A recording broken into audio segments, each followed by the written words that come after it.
Hello, everyone. I'm Kent Reynolds, Solicitor at the Jonathan Lea Network. I'm here to talk about AI, and I'm joined by Mary Kemp, who is CEO of AI Potential. We're going to discuss a number of things about AI, which is obviously the buzzword at the moment, and going to run through a few issues. But first of all, let me just ask Mary to introduce herself properly and tell us a bit more about what you do.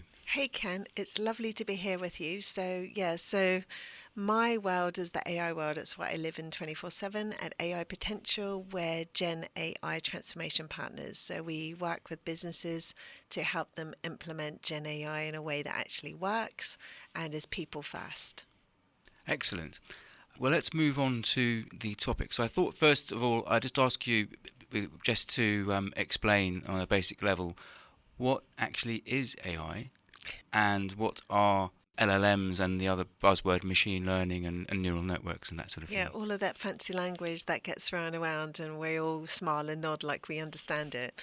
So we've been using AI for years. AI is in Netflix, it's in everything. So that's machine learning. That's where we can't touch it. It goes off and does a specific task for us, or there's all this fancy wizardry behind the scenes, and it solves a problem. But what we're dealing with now on a individual desk by desk basis is generative AI, or also called a large language model. Now, all AI is really just a very complex and fancy prediction machine.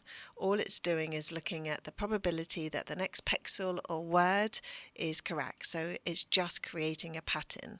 And actually, we could have had Gen AI in the 80s. The only reason we didn't is that the compute power it needs is massive. It needs a huge database with a huge amount of compute power again, so it can make those really complex patterns so it can answer our questions. So that at a kind of a basic level, that's all a large language model is. So we sort of had AI with autocorrect, Yeah. but it's just got more sophisticated now, hasn't it, with what it can do? And tell us about these things called tokens, because I understand they're sort of like the way it works is it splits words into different almost syllables, really, and sentences. Yeah, so geek speak is tokens. That sounds funny. So you don't. So it's just about how it breaks it down and uses it. So for if you're a business and you're doing some kind of automation, then often it will link, your application will link into the large language model, and it will be so many tokens for that request.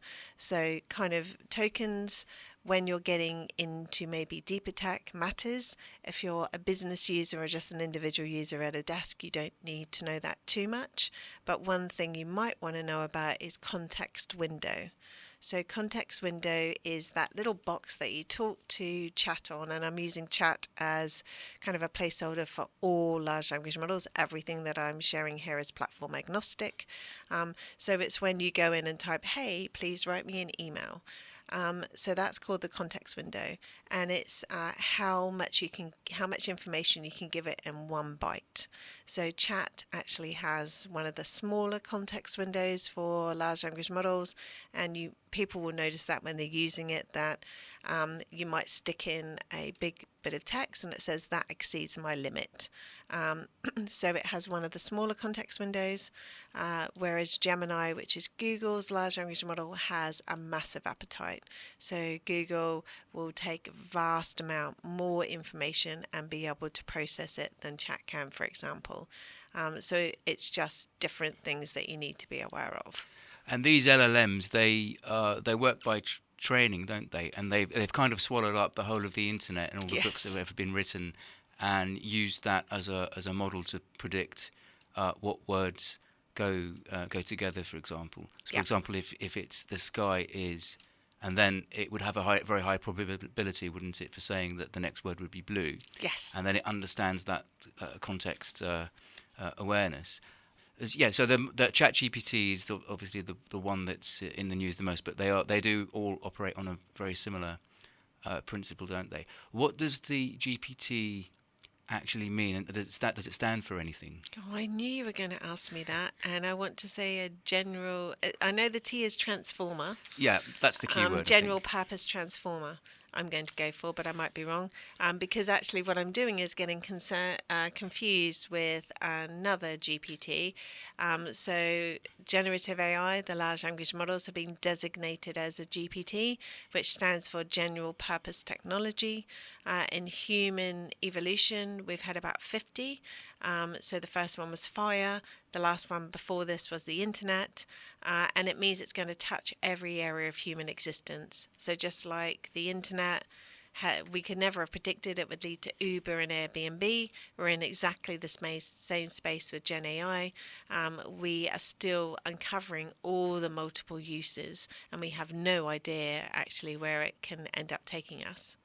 ChatGPT was founded, I think Elon Musk was involved with it, wasn't he? Yeah, And at the also beginning. Sam Altman and some other people, but they've managed to oust Musk for the Yes.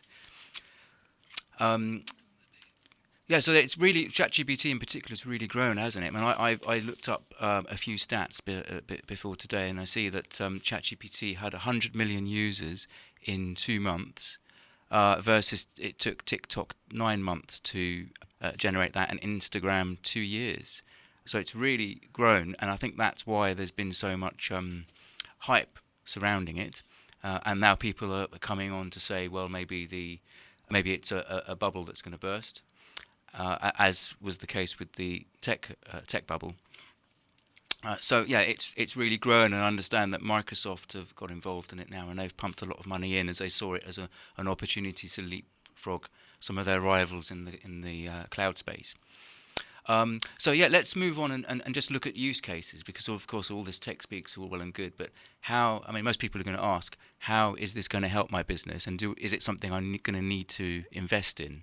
So perhaps just talk us through how it I can can help. talk you through that as well. And Ken, I'd love to, because I know you're an early adopter of AI, so I want to hear about your experience and things as well, because I know you're quite an in-depth user and have actually created some solutions and things on your own. So I'd love to hear about that. Yes. It's really interesting because I'll speak to businesses and they kind of think that they're lagging behind, that everyone is all over AI and they've missed the boat. I can tell you that we are actually still in early adopter space. So I am on a lot of government committees in the AI space, and the government, the latest stats from them are that 1 in 6 businesses are adopting AI. And actually, we all kind of agree that will be overcounted, that actually the strategic implementation of AI in businesses will be much lower than that. So there's a massive opportunity for businesses to lean in. This is not a cost. This is this is an investment. They'll be able to get their money back, and they should be able to show that. So, anyone listening to this that owns or is working in a business, you absolutely want to be leaning into AI in the right way to upskill your workforce, to increase capacity, to allow them more time to be creative and innovative, to do all those high-level tasks that you employed your team for, rather than doing repetitive tasks that actually someone at a much lower level could do. It's about, AI is really your digital team, and you can hand off to them. So it's about navigating that in the right way with your organization. Yeah, I think that's exactly right. It's very much a tool, isn't it? And it's not something that you can just adopt and think it's going to just transform your business instantly. You've got to work at it. I mean, I use the analogy of the calculator. So when the calculator was invented, it didn't put mathematicians out of business. It just meant that it was a great tool. And it's a way of handling things that humans are bad at handling, or that a computer might be better at handling, particularly repetitive tasks. So the way I see it is it frees up your staff, and perhaps you can reallocate them to do other more interesting things with their time, rather than repetitive things. We were just talking earlier, weren't we, about how Gemini is brilliant for fishing out information out of your email inbox. So if you want to know, what was that email that somebody sent me 4 months ago and it said such and such and it was from so and so, you can ask Gemini and it will usually come up with the right answer, and that just saves so much time. And that's just one one use case. And the other point I think to make is that it's important not to tar all AI with the same brush. There may be bad implementations of AI in the past, and that shouldn't put people off. I think they mention, I think it was Klarna, it might have been Klarna that adopted an AI and it ended up being a bit of a disaster, and they had to go back. I think they fired a lot of their staff, didn't they? And then realised that it was frustrating customers to use the AI. But that doesn't mean that AI is bad. It just means that they implemented it badly or they had a bad solution. So it is quite useful. The examples of where we find it useful, I mean, it has a number of jobs that it can do, and it's a bit like a penknife, I say. It's got a screwdriver and it's got a bottle opener and all sorts of things. So you can use it, for example, we use it a lot in law because words are our tool, sentences are a tool, that's what we do, and legislation is written in language. So it can do things, for example, if you've already started a communication, perhaps it's an email or a document, and you think to yourself, well, actually, how can this be improved? So I want to tone it down a little bit. Have I been a bit too aggressive in that email? Or perhaps it's an email that you're sending to a junior member of staff, and you want ChatGPT to help you to put that point in a more constructive way. So it's useful for that sort of tone adaptation. It's useful for summarizing documents. That's a particularly useful one. So if you've got a whole chain of emails and you want to just work out what were the salient details in those emails. So it can be quite useful for that. I think one of the useful bits, I think it's in part of our tips and tricks that we're going to come on to later, but you normally get a better result when you don't put everything into the prompt in one go and ask ChatGPT to churn out everything you need. You'll get a much better result if you pick and choose what issues that you're going to ask it to help with, break it down into sub-paragraphs, and then you can piece it together yourself, and then you can put it back into ChatGPT once it's a completed document. So it's useful for that.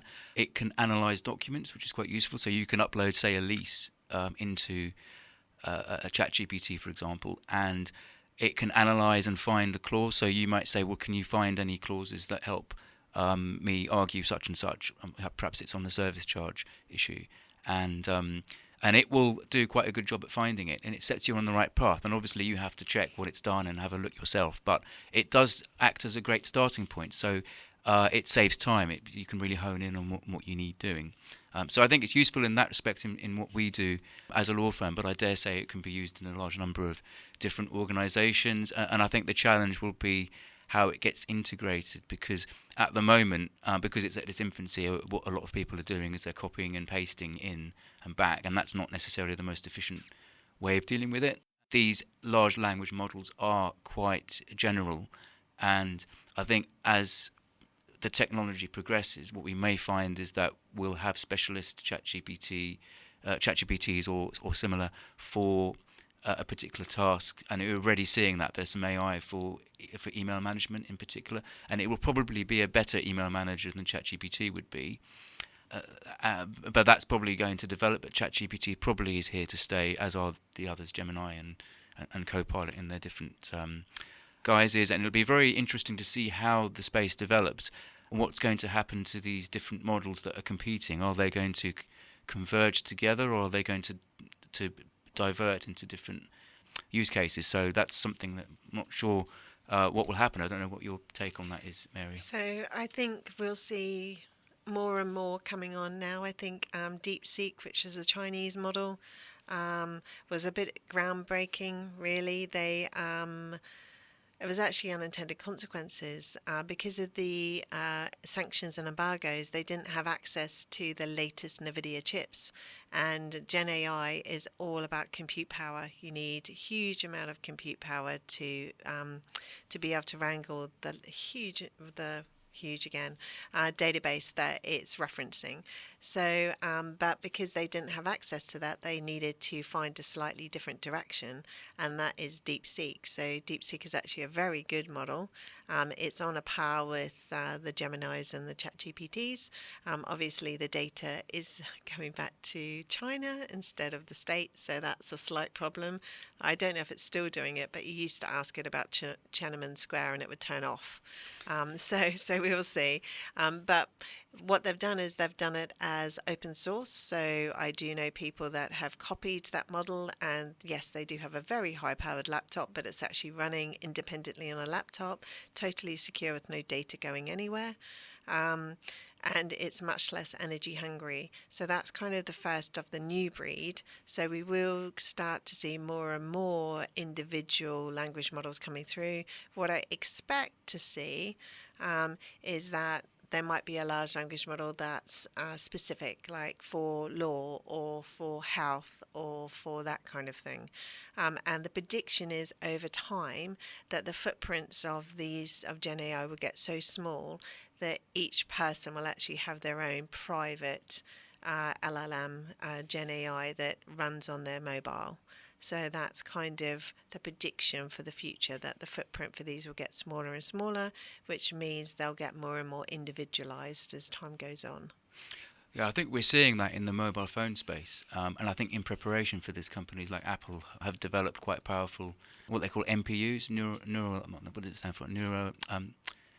Neural network processing units. And that's just designed to process exactly these sorts of calculations more efficiently than the graphics unit would do, or the central processing unit would do. So I know Apple Intelligence, which is another buzzword, but that seems to have temporarily bombed. But I think just because Apple's realised that they're very good at doing one particular thing, but LLMs and the AI space is something very different. It's taking them a long time to sort of catch up. So it'll be interesting to see what they do with the space. But going back to DeepSeek, yes, I remember when that first hit the headlines, there was a huge crash in the stock price. I think Microsoft probably was hit as well, but it was OpenAI was hit quite badly because it demonstrated that you could set up something quite powerful with relatively low startup costs and inferior hardware. Because I think that's right, isn't it? The DeepSeek hardware is a lot less, and it's a lot more energy efficient. But once again, we've seen that this is what the markets do. They react, and then they've settled down to a normal level, and this will happen in any industry really. So it'll be and the local LLMs are quite interesting model, because those can be done on relatively cheap hardware. I've seen YouTube videos of people running it. They're using the Apple Mac Studios quite a lot because from what I've seen from the YouTube videos, they're particularly great at local LLMs for relatively little cost, because you've got, first of all, access to these NPUs. You can spec them up to have very high RAM. So, for example, you can buy a Mac Studio with 128 gigabytes of RAM. You can do it. But because of the way it works, the CPU and the GPU are shared. They share the same memory. Basically, these Macs are a cheap way to get into the local LLM space. And if people are wondering, well, why would I do that? Why would I spend £5,000 on an Apple Mac when I can just use ChatGPT? Well, it has certain advantages in the sense that, security is the main advantage, because it's not then going off to the servers of OpenAI with your personal data. So in very high data sensitive cases, quite useful to have it there. And the other advantage would be the customization. So if you've got a programmer that can tweak the AI, they can tweak it in such a way that it will perform in a way that suits your business. I have seen one example on YouTube. Somebody had prepared, I think it was on a Raspberry Pi. He set up a Raspberry Pi, and that was then talking to the internet, and he set up something called a RAG. Yeah. So basically, he had programmed he'd done a custom ChatGPT where it would answer in the same way that he would, and then he added the voice, and he created basically a virtual version of himself. Wow. And he was a physicist, actually, a nuclear physicist.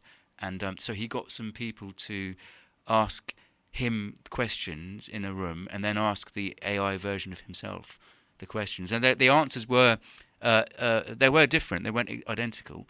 But if you listen to the AI version of him, you wouldn't know any different. They were the right sort of answers that somebody like that would give. So it was quite impressive, really. That is quite impressive. And I think that's the amazing thing about AI, is that it can literally do anything and everything.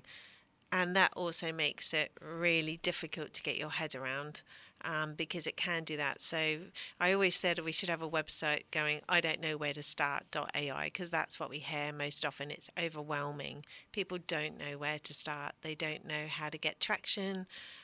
Every business we talk to is kind of, they're assuming that they're last and that everyone's ahead of them. That's absolutely not the case.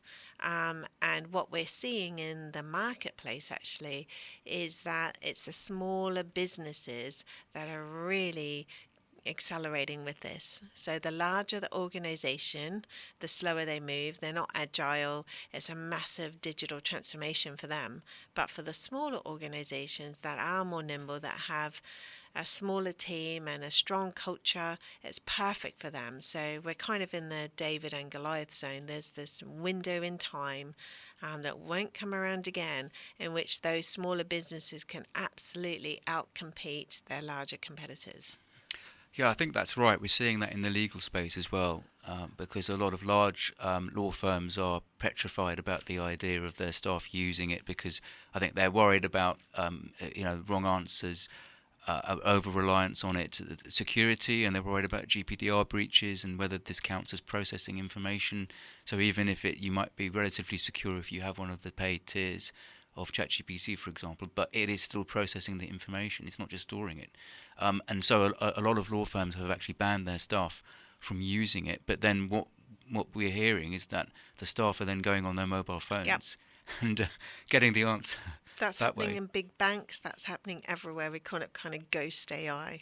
So I even know leaders in large high street banks. They're banned, but they have their own personal account on their mobile.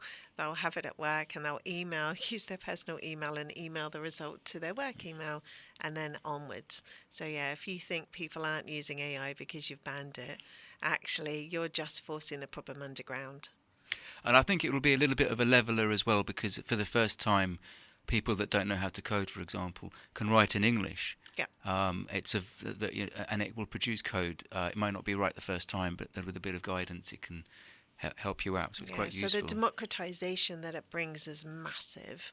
And I think the problem we have is, so in the press, there's a huge amount of fear. Fear sells stories. So, and that's actually causing a massive problem, because this isn't just for businesses. This is for everyone.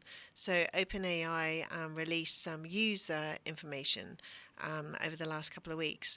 And actually, I think off the top of my head, about 75% of use, definitely over half, is personal, not business at all. So the majority of use for ChatGPT, for example, is people going, hey, here's the inside of my fridge. Can you give me a recipe I can make in 10 minutes? My cat's got a sore foot. What do I do about it? So the majority of use is in the personal domain, but we need to make people feel enabled, and because this is actually a trust exercise. People need to start figuring out where the edges are for themselves and start to build up that skill set and curiosity and build trust with these platforms.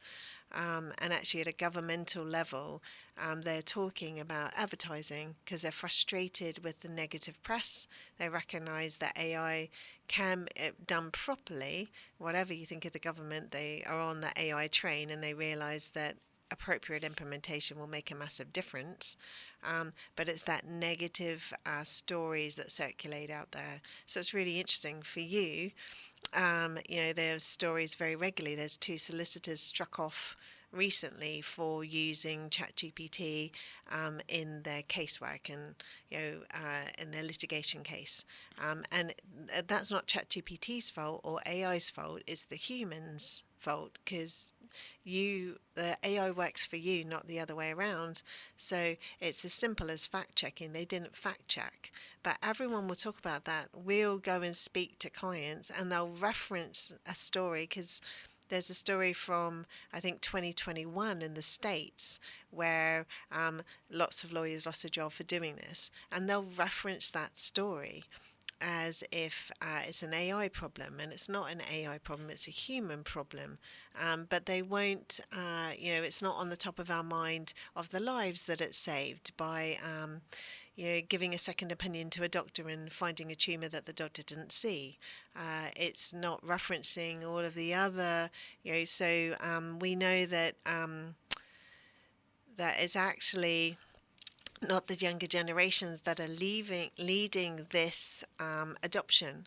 Is actually a skewed curve. So it's not the Gen Ys, the Gen Zs, the millennials. They're not using it in business because it's far more of a threat to them. But where they are using it is in mental health. Because the mental health support system in the UK is just not there, so they're using it kind of as a therapist, and that's where we're seeing huge use. So, but what we want to do is have a message, the message to go out that actually it's just about curiosity and play. It's not about tech. It's about mindset and encouraging people to play with it in the right way, across all areas, not just work. Yeah, that's a brilliant segue actually into a couple of other points I was going to come on to, such as the differences between why they moved to Chat 5.0 as opposed to 4.0. And also some of the pitfalls and the way in which perhaps ChatGPT or the other LLMs won't give you the ideal result. I think what you've touched on, it's a little bit analogous with the self-driving cars. So when there's a self-driving car doing a test and then there's a crash, it makes headline news. But how many crashes are there every day with normal cars and normal humans? So it's always the bad story that you hear. And certainly in my industry, I can tell when, say, a client or somebody on the other side of a case who hasn't got a lawyer has used ChatGPT, and you can see sometimes the results very bad, but it's not because the AI is bad. It's only as good as what you put in. And certainly when we use it, because we know what to expect from the answer, that we put in the right prompts. For example, we might suggest to ChatGPT 2 options. I'm not sure about this, but is it perhaps something? Is it this? And we can reference it to a piece of legislation, for example. So, and then we'll get a more targeted answer. So there is a danger of it being misused. So I just wanted to ask you about what are the shortcomings. It's not the right word. Limitations of using an LLM, generally speaking, and in business in particular. Yeah. So I think we're going to come on to security and governance as well, because that's mixed up in here. So for most organizations I speak to, their hesitance for adoption is about the risk profile. So it's about governance, it's about responsible use, it's about data security, and that's what will put them off. So I will always recommend to organizations that they use the AI that's embedded in the documents that they use. So for example, if you're Microsoft, use Copilot. If you're Google, use Gemini. And the reason for that is the protection that it gives you. And when I say use Copilot or use Gemini, I mean on a paid plan. So there is some protection on the free plan, but the governance, the governance piece does not exist on the free plan. So you really want to be on a paid plan when it comes to the tools that are embedded in your workspace. So when I speak to a lot of highly regulated organizations, they're comfortable with having all of their sensitive data in their OneShare or their Microsoft 365. So if they're comfortable with that, then a paid version of Copilot follows the same guardrails. So you have the same protections in place. And the same for Gemini. When it comes to chat and the other models, you do need to check. So I do know a lot of organizations that have enterprise level chat. And when you've got enterprise level chat, it does give you the additional security. So one of the other things you touched on, and I might be kind of straying, is about data residency. So when chat, I make a request of it, a lot of it, unless you specify, it's processed in the States, which means that your data is leaving the EU. And for large organizations, they don't want that. They want the EU protections. But that's actually quite simple to fix. It's really interesting that if you email OpenAI, ChatGPT or Google, they will actually tell you they will actually reply. They'll tell you where the data is resident, and you can actually specify that you want it to be EU based. So for the larger organizations, that's definitely a concern for them. but AI will, will make sure that your data is only processed through European servers and data centers, for example. So but that makes it all seem, if you're a business, that can seem all quite scary. And what are you opening yourself up to? So I think it's that psychological piece that causes a problem rather than the actual facts of the case. So there's that. And you can button at any time, but I was also going to talk about the latest upgrade with chat, because I think that's where you were leading me, and I kind of took us off piste a little bit, because we'll come back to governance and security. Okay, we'll come back, because I was going to mention the EU. Is it the EU AI Act? Yeah. It's certainly worth talking about. Yeah, perhaps another thing to just take us through are the different major I know there's quite a few sort of fringe ones, aren't there? But Yes. the main ones, we've got ChatGPT, obviously we've been talking a lot about. Then there's Claude, which I think is the one that's produced by Amazon. It's Anthropic. Claude is Anthropic. And actually it's got quite a good origin story. So back in the day, OpenAI that created ChatGPT, there was members of the board there and of the development team that did not like the direction OpenAI was starting to go into, because they were not actually designed initially to be commercial. They were meant to be for the greater good. So those people left OpenAI and set up their own project, and that project was Anthropic. Which then created Claude and created Perplexity. So they're widely regarded to be the more ethical models in the workspace. Perplexity in particular, it's perplexity.ai. It's an AI search engine. It's like Google on steroids. But where it differs from the other large language models is that they haven't just set it loose to go to the internet. They've actually given it quite a knowledge box, if you like, that it goes and gets its data from. Because one of the issues with AI is it can make stuff up. So with Perplexity in particular, they've created the model in such a way that it's actually very reliable, and I test it constantly. Like, I fact check everything in there, and it's always on brand. Yeah, and I think it's you actually recommended Perplexity to us, and when we use it to cross-check, particularly case references. I think ChatGPT's got a lot better at reducing the hallucination, but it used to be dreadful for just inventing cases, and I think it's almost like a side effect of what's good about how it works also produces the hallucinations, because it's trying to, I think, as you said, it's a people pleaser. So what it's trying to do is to fill in the next word, and if it can't get there, it won't just come back and say, you know what, I don't know. It'll be okay, it's this case, and then it will just be a load of nonsense, which is why those two solicitors unfortunately got themselves into so much hot Serious water. trouble, yeah. Yeah, so you're absolutely right. So it is trying to people please. Just a simple tip is, when you ask it a question, just say, "Are you lying?" It won't lie to your face. It will be quite indignant and go, "No," and give you all the reasons why. Or it might say, "This is for illustrative purposes. Please go and do your own research." So you can always do that. You won't be able to stop it making stuff up. You will be able to make it easier to identify it. Because that's just the nature of the machine. But yeah, always double check. So Perplexity is great for that.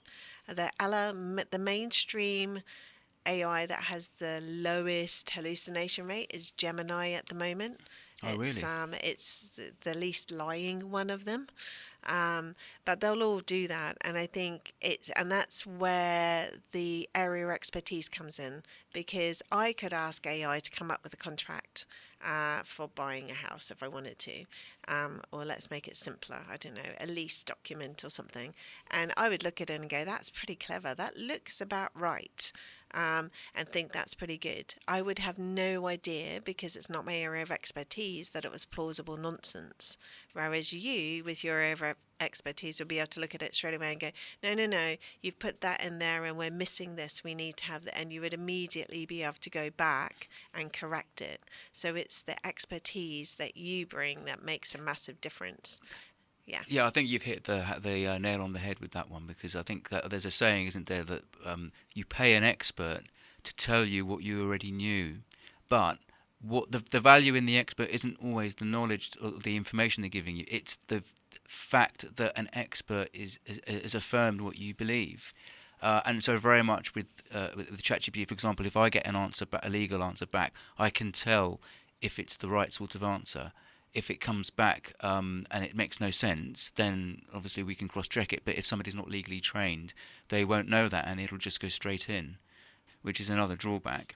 It's really interesting, and kind of wanted to talk about the models as well, because I kind of got us sidetracked a little bit there. So the three main that we see used is Gemini, which is Google, Chat, which is OpenAI, and Copilot, which is Microsoft. Now, Copilot is not the best model, but people will trade off the security against the additional functionality. So they'd rather go for a model that is safer and maybe not as fancy. So Copilot actually is ChatGPT. Microsoft own half of OpenAI. It's just a dumbed down version. It will get better over time, but it's not great now. So those are kind of the three main ones. But then you've got Claude, which is the sister or brother of Perplexity. It's Anthropic. It's very good. So Claude is amazing at code, and it's amazing at copy. It's a great writer. It has quite a different tone of voice to Chat. So Chat is quite chatty. Gemini is quite dry, and Copilot, I don't know. Copilot's just Copilot. It's a bit of a nerd, isn't it? Yeah, it's a bit of a nerd. It's it's a bit of a lazy nerd, maybe. It's so funny that I'm describing AI that way, but it is. But then you've got loads of other outliers as well. Like you've got Grok, you've got I'm trying to think of some of the others, but there's loads out there. But then what you have on top of that is all sorts of products that are AI powered. So Lovable, for example, I think that's ChatGPT under the hood. So most of them, they haven't created their own large language models for those AI products. What they've done is they're powered by an existing large language model, and they've put their own layer over the top to guide the model to do this specific task and do it very well. It's sort of like a customization. Yeah, absolutely. And I've heard Grok is the wild card, isn't it? It's the sort of party animal. If Copilot's the nerd, Grok's the party animal. Oh, Grok is the crazy party animal. So it's really interesting because Grok is Elon Musk's project, and it is quite random and representative of Elon, and people will go on X and say, "Hey Elon, I asked this, and Grok didn't come up with the answer I like." Elon will actually apparently go in and play with it to try and adjust it so it always gives the answers that he wants to get. So when it comes out that it loves Biden, he will want to go in and correct it, for example. So it's a powerful model. Not many people use it, and it's definitely not used in the business setting. I think it might be a bit risky to use it in business. Yes, yeah. It does come out with some very interesting ideas. If I understand it right, the way these large language models work is that they've swallowed the internet up, but only up to a certain date. And obviously 5.0 will be more a newer date than 4, and which would be newer than 3.5. But it's still not that up to date. It's up to 2024, I think. Yeah, ChatGPT it 5. does, but it depends. So some of the other models aren't like that. So Chat is like that, Gemini is not, and I don't think Claude is either. So it's kind of two different things. So with Chat, what they do is connect it up to the internet and say, "Here's a delicious meal for you. Eat all of this data. Yum, yum, yum." And it does, and it brings it on board. But then when you're asking it something, it is actually connected to the internet, but it will go off to the internet to look at the data, like it's going to look at Google. It's not training on that. It can go and find it and retrieve it and bring it back. So you've kind of got those two things, like the data that's built into its foundation, which it connected with the internet, nearly a year ago, and then but it can still go and retrieve data that's current now, so it will be current. But where it causes a problem is, let's say I wanted to use Grok, and I could be like, okay, so I'm on the website and I'm using Grok, but it's not working. I can't find this button, and I can say to Chat, "Where's this button?" And Chat will say, "Well, it's on the left at the bottom of the screen." And I look and I'm like, "No, it's not, Chat." And Chat's like, "Oh, sorry, it must have been updated since I last checked in. Sorry, yes, they have moved the button and it's on the right hand side." So that's a really kind of kind of little example, but you could see how that could play out, where it's actually referencing old data that has since been updated. Yeah, I've experienced that as well with legislation about to come in, and it's given me an answer, but I know that's not right, and I go back and tell it. But I think you can do it in the prompt, can't you? Yeah. You can say, and can you check that it has been, if there's any update since your first answer. So you can ask it to cross-check. Oh, that's the other point I was going to make, is that I might feel a little bit scared to tell ChatGPT that it's lying, because I'm still worried. I want to stay on its good books just for the rise of the Terminators in the future. Do you say please and thank you, I Kent? do, because I've heard that helps. And also the role play, if you ask it to reply as an expert in a particular field, so if it's, say, a construction problem, you might say, can you answer as an expert RICS qualified surveyor? Yep. And it sort of steps into that role, doesn't it? It's huge. So the please and thank you. So there was a story a couple of months ago with Sam Altman, who is OpenAI, saying that people asking please and thank you is costing millions and using all of this energy.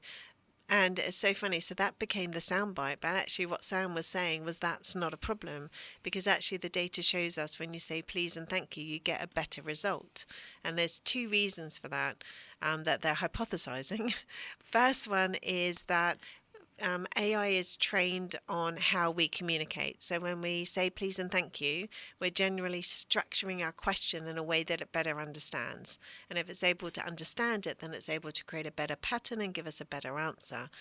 The other thing as well is it's kind of incentivizing us to be human. So it's eating the internet for breakfast, which is all conversational human language of all spectrum, so that it's kind of like, okay, so speak to me as a human and I'll give you a better result. So we know please and thank you actually does tend to give better answers. And when we get cross at it and tell it off, it actually gives worse answers.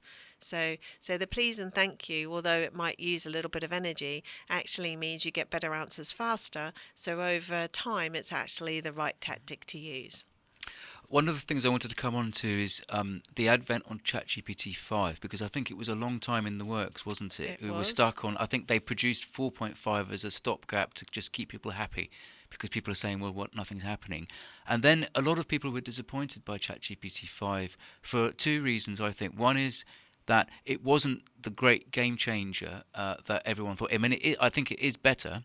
But it's not so much better. It's not the same leap that 4 was over 3.5, for example. And the second reason is some people find that it's not as it's lost something. 4.0 in particular, I think people were almost relying on it as a buddy, as a friend, so I think there was a case, wasn't there, where somebody had committed suicide and they got help or advice how to do it from ChatGPT 4. Yeah. Is it something like that? And then so obviously the founders of ChatGPT have decided to maybe scale back some of it and put some protections in there. So in the process of doing that, it's lost a little bit of the personality about it. And I also have heard feedback that it's not as good as being diplomatic. So if you ask it to rephrase the email in a more diplomatic way, it wouldn't be. And it's not. It's doing things. For example, like if you asked probate advice and mentioned that your stepfather had passed away or something, the old ChatGPT would have picked up on that and said, "I'm sorry to hear that," kind of thing. But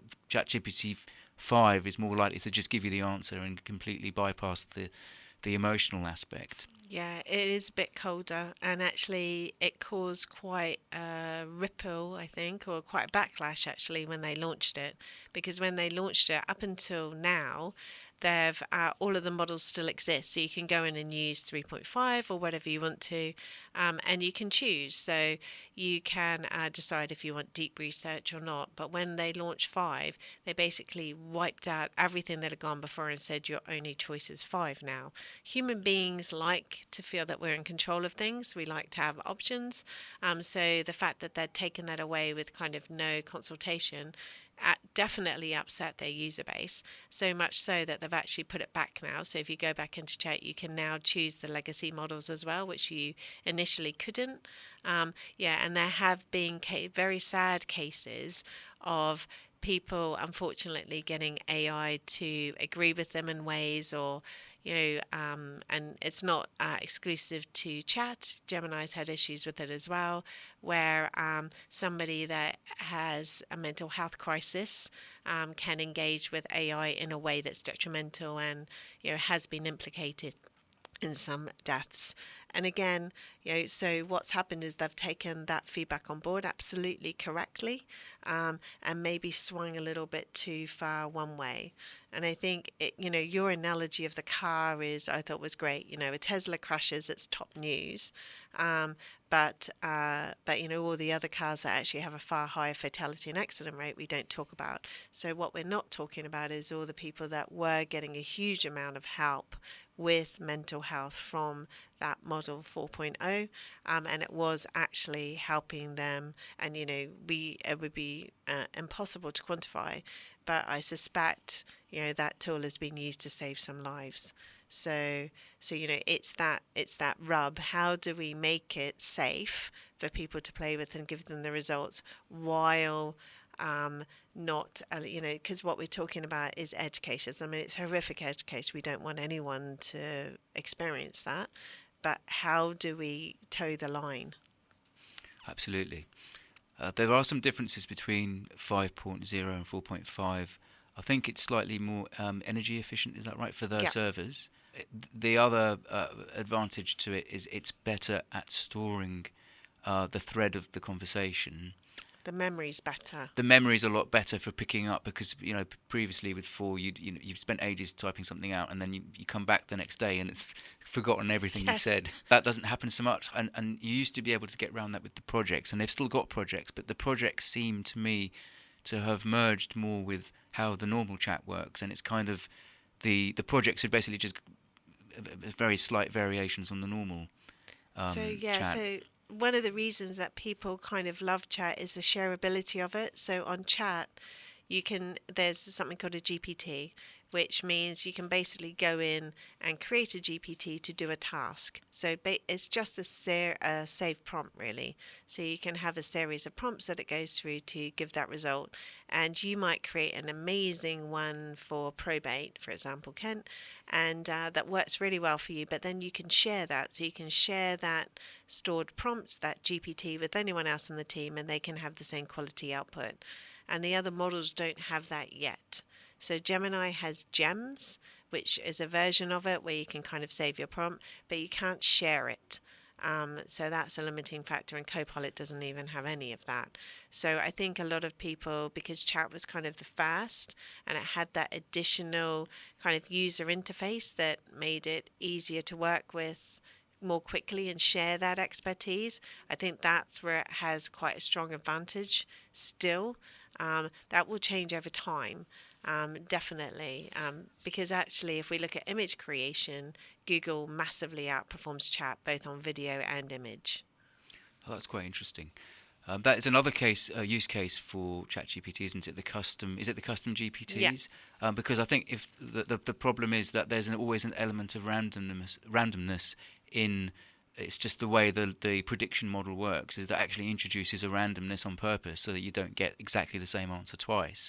But sometimes that's not what you want in your use case. For example, if you want some AI to generate a template for your staff to keep using, and you just need them to put different data in, and it knows what words to grab in, you want it to produce exactly the same thing. You don't want a different template every time your staff use it. So that's quite a good use case, and that's what the gems are as well, isn't it? Yeah, that is what the gems are. So, and we'll see more and more of that. So if you're a business, there are 2 things you need to really start your journey with AI. Well, you need lots of things, but these are kind of the artifacts that you need in your organization. So you need a prompt library. You need somewhere, it can be a Word doc or an Excel spreadsheet, it doesn't matter, but somewhere that you're storing those great questions, aka prompts, that give you the results you need. And there's 2 reasons for that. First of all, you want to save that knowledge, because a great prompt from the prompts that you write, Kent, with all of your legal experience, they'll be really high level, and you might have an intern or a junior come in and it will really accelerate what they're able to do and their level of performance. So we want to save that. The other reason is that it doesn't matter how big the business is, but usually we're siloed. We're not particularly sharing on a constant basis what we're doing. So what we're doing now is transferring the knowledge to the organization. And we're also making it very clear that it's a priority for the organization. So prompt library is kind of, every organization really needs to have one. And then you'll have a problem of having too many prompts, but then you can sort them out. And the other one is AI feedback or AI talk or whatever you want to call it, which is a meeting for half an hour, 15 minutes to half an hour a week, where it's optional. Everyone comes along and joins in if they want, if they've got something to share, and it's what's working, what's not working, what surprising thing have we found out, so that we're sharing that AI knowledge. Because what everyone needs to know is that Gen AI is a skill and not a tool, and that if you're not developing the skill in your organization, that's why it will fail.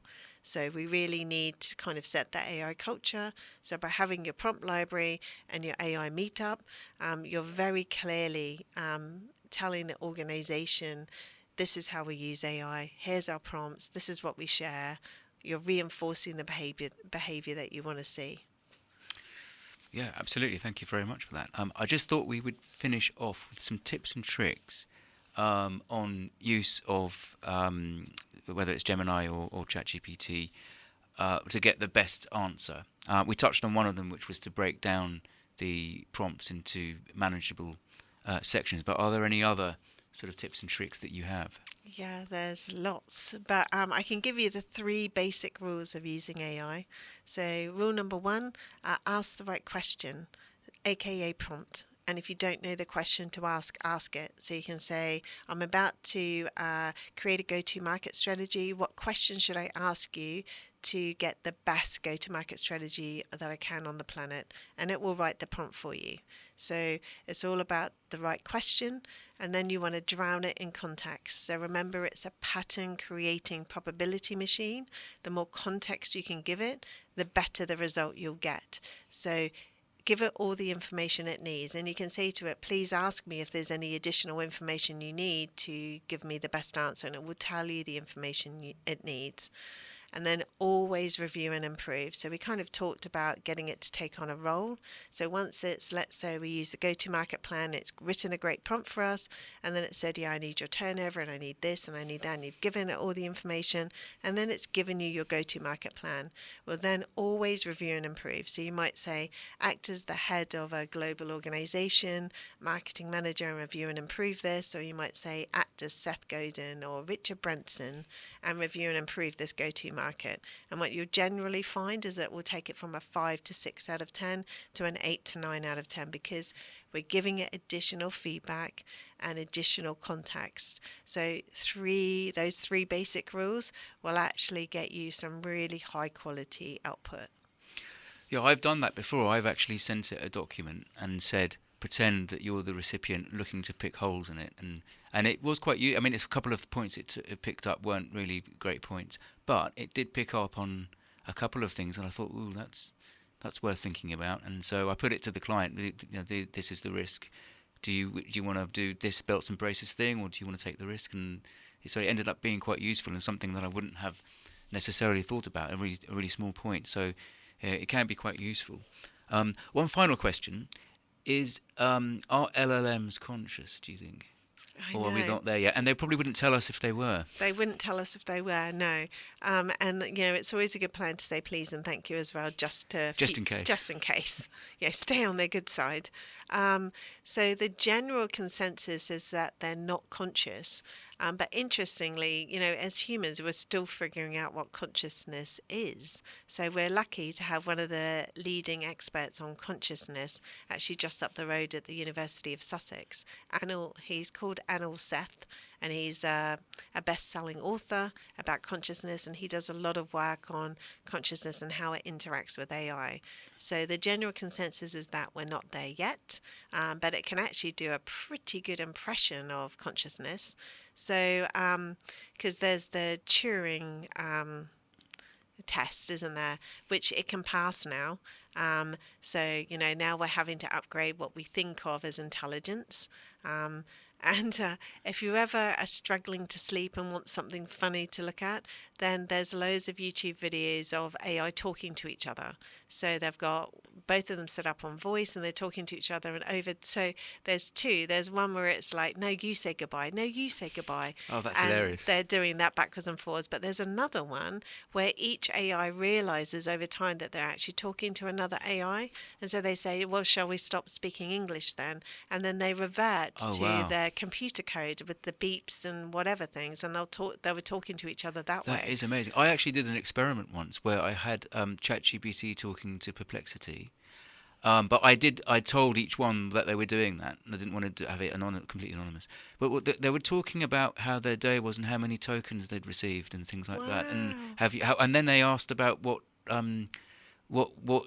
it's like idiot type thing had you been asked by a human. And the only thing is I got the impression that it was a little bit of theatre I was the audience. Yes. And I think what it was doing was just play acting to that. I don't think it was a genuine. I don't think it has any. So yeah. a lot of them, they're not self-aware. So I'll often talk about chat. I'll often say to chat, hey, I'm about to use chat, because sometimes it doesn't appear to know it's chat. And I don't think it has any clue about tokens either. So I think, so it's tricky, isn't it? It's such a, it melts my brain really when you look at it from a philosophical perspective. Yeah, and I was just thinking about the people say, oh, all it does is it predicts the next word. But isn't that what we do when we speak? Yes, we're very similar to it. So it's modelled on us. That's what it's slightly different, but that's what a neural network is. So there is another buzzword, which is generative AI. And what I understand that to be, that's when you get to a stage where the AI is doing something better than a human could do. Is that roughly what it is? That's AGI. AGI, sorry. Yeah. So yes, and nobody is sure when that horizon will be. So at the moment, it can do any task better than a human. But the one area it can't do is true innovation and creativity. So you might ask it a question, and you're like, oh, that's really innovative. But actually, it's just working off the database that exists. And so it's pulling together and creating an idea from ideas that are already out there. So true innovation is a solution that didn't exist at all, and that you've pulled from the air, which humans do all the time. But AI can't do that yet. So once we get to AGI, it will then be able to be creative and come up with solutions itself without relying on data and without relying on humans.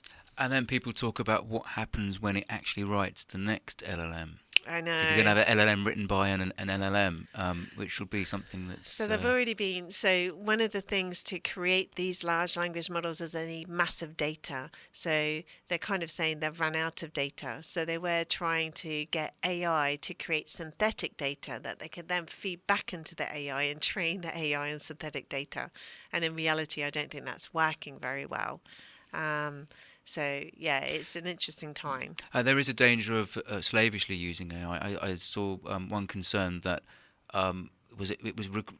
people applying for jobs were using AI to write the job, but then the employers were using AI to filter out and select. So basically, you had AI applying for a job and an AI then deciding who to accept it. And there's lots of kind of pushback because they're not only using AI to read the CVs, they're actually getting AI to run the interviews. Right. Well, that's a legal nightmare, isn't it? What if it discriminates and what if it picks up? But it's what you program it. I mean, you could if it's somebody malicious could program it to select for a certain or Amazon. Type. So I can't remember when it was, like maybe 5 years ago, something like that. They used AI for their recruitment, and the AI decided on its own that women weren't as reliable, so it was only bringing through men. Wow. So you can absolutely get in quite big trouble. I think you definitely need a human in the chain to sort of cross-check. And I think that's probably a really good message to kind of end with, that this is human in the loop. You are its boss. You are the human. It works for you and with you. And that we are still going to be in the zone of needing a human in the loop for the foreseeable future. Brilliant. Okay, well, I think we'll end it there. And thank you so much for those useful insights, Mary. No, it's been amazing. I always love hanging out with you, Ken. Thank you so Thank much you. for having me on board. Likewise, likewise.